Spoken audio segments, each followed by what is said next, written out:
Letter number 3. Dear David, does Paul Shaffer have any parrots? One night I was listening to the show and I thought Don Pardo said, tune in tomorrow night when we'll have Pia Zadora and Paul Shaffer's parrots. Well, we tuned in the next night and we were dismayed and shocked to learn that it was Paul Shaffer's parents. Ick.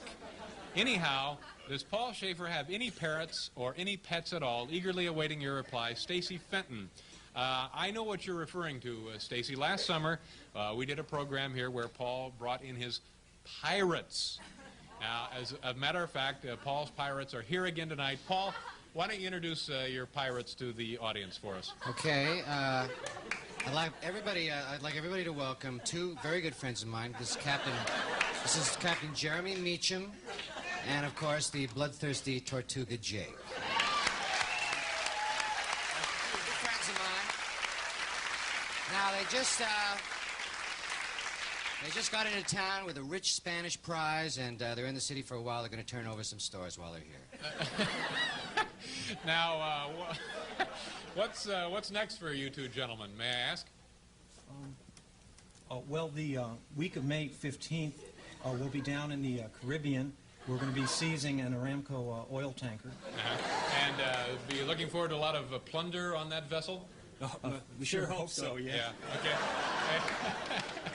And you're going to be taking any prisoners, you think, guys? No. Okay. No. Let me ask one final question. Paul, where did you and your pirate friends originally meet up?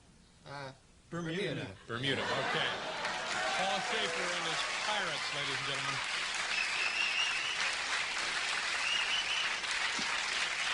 The bloodthirsty Tortuga Jake.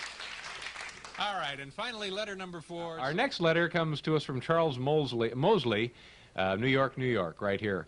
And this is regarding about Paul's two pirate friends, Captain Jeremy Meacham and the bloodthirsty Tortuga Jake. If you recall, they were last on the show about a month ago, and Charles writes, Dear Dave, I am shocked. Those two pirates were not pirates at all. You're pulling a fast one on America, Dave, and we're not biting. Now, how do I know they're not pirates? Well, I am an expert on pirates, being one myself. That's how. No pirate would act so effeminate or be so soft-spoken. Pirates usually don't write to late-night talk shows either, but this is truly a tragedy. Unless I hear some sort of disclaimer or retraction, I will form a pirate boycott against your show.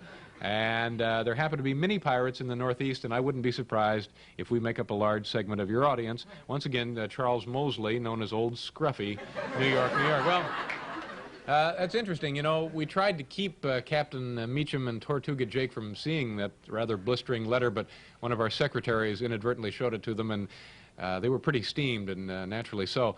Ladies and gentlemen, let's introduce them now. Captain Jeremy Meacham, the bloodthirsty Tortuga Jake, with their hapless prisoner and author of this letter, Charles Mosley.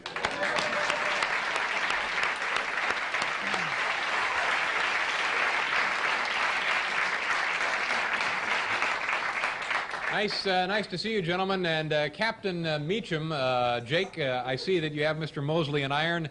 Can you tell us what you have planned for him, please? We'll be putting out to sea at first wind, and once we reach international waters, we'll be dropping anchor, and we'll send Charles to a watery grave. Okay, and Charles, you're a very good sport to go along with this. How do you plan? How soon do you plan to dispatch him? Right away? Well, only after the most prolonged and agonizing tortures. So I guess his death will actually come as a relief then. Well, no, actually, the death itself will also be quite agonizing. Now, I know you have plans to have him walk the plank, and would that be pretty much like it is in the books and the movies and so forth? Now, every time it comes time to walk the plank, the victim's thought is, oh, the plank's going to break, the plank's going to break. The plank is not going to break. We have done this before. Okay, you have done it before. Now, Charles, I want to thank you for your letter. I'm sorry about this, but you pretty much brought it on yourself. So what's next for you two gentlemen? Well, next month we'll be appearing in Atlantic City. You'll be appearing in Atlantic City? Well, actually, we'll be sacking Atlantic City. Oh, you'll be sacking it, and I guess you wouldn't want to tell the folks the date of that sacking, huh? Well, actually, we had hoped to make that a surprise raid, Oh, what the heck, April 29th. Okay, April 29th, the sacking Atlantic City. And thank you, gentlemen, for coming. I know you have a price on your heads, and I really appreciate you stopping by here tonight. The Bloodthirsty Tortuga Jake and Captain Jeremy Meacham. Thank you, gentlemen. Could we hear just a second of the car and truck rental song? Just one. Okay, we'll be right back with a teacher who balances things on his nose, Edward Kennedy.